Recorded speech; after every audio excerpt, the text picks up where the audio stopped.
Let's bring in our panel, former Secret Service Special Agent Richard Staropoli and former DHS Deputy Assistant Secretary Jonathan Fahey. All right, Richard, I just want to play just a little bit here. This is from when that shooting was actually happening. This clip is brief, but I think it's instructive. I want to get your reaction after this. President Trump has said a deal is close, only for the two sides to remain far apart. I have stood on the North Lawn more times than I can count, and that's a harrowing moment playing out there in real time. Your reaction to watching that, and I should just say this at the very outset, thank God for the Secret Service getting the job done and neutralizing the circumstance. Well, I appreciate that, and the Secret Service agents and uniformed division officers that were manning that post did a fantastic job of returning fire and neutralizing the threat.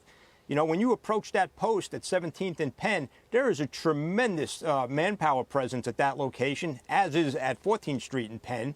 And, you know, when this subject drew his weapon, he was met with a heavily armed, heavy volley of gunfire, as you can clearly hear. Let me share this, gentlemen. Jonathan, get you to weigh in on this. This is Nazir Best's criminal history, and it's quite lengthy, frankly. And it's very recent, and I think I want to draw your attention to that. You see involuntarily committed for obstructing a White House vehicle access in June, then in July arrested again, then in August a bench warrant issued for failing to appear. This is someone who was clearly disturbed, but was making himself known as a bit of a nuisance in and around the White House complex, and I think that bears pointing out. Yeah, I think that's a really interesting part of this for a couple of reasons. One, you have this mental health issue where he had, I think, previously been hospitalized for it, and it kind of brings you back to the Erna Zaruska case in Charlotte, where her killer had multiple issues, and instead of anyone doing anything about it, he was just allowed to remain on the street. So you have to look at this. Was there an opportunity to maybe civilly commit this person because there are of the mental health issues and the danger issues? And plus, there was a bench warrant issued in August of 2025. So was anyone doing anything to find this guy? Because, you know, he does, you know, it would be easy in a way to dismiss this as sort of just a mental health issue. But remember, with all this rhetoric going on, this over-the-top rhetoric comparing Trump to Nazis and stuff, people with mental health issues are almost more susceptible to that type of rhetoric to try to harm someone. So, again, there are a lot of things to unpack here, but I really do think when you have these mental health issues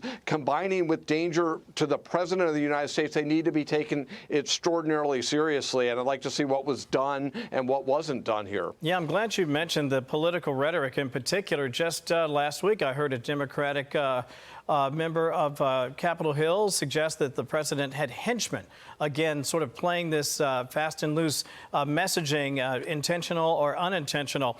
Real quick, guys, I just want to get you both to weigh in on this, maybe 20 seconds each. Richard, beginning with you. This worked out in the circumstance, given what we saw play out. However, there are those who suggest maybe we ought to expand the perimeter, make things a little less accessible. I, for one, like the fact that people can get in there and walk in front of the White House. What do you make of that suggestion?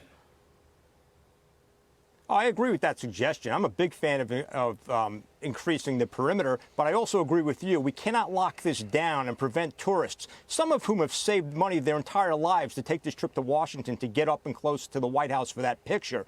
But you can certainly extend the perimeter, put more manpower and resources further out as an early warning system so you can intervene and get to these people before they get to that fence line. Jonathan, wrap us up. Yeah, I do agree with that to some extent, but you don't want to have this overly fortified nation's capital because it is the nation's capital for all the people. But there are, you know, these are always things you have to balance out, you know, safety and also access. Great job as always, gents. Richard, Jonathan, thank you for coming in on a holiday. We appreciate it. Thank you.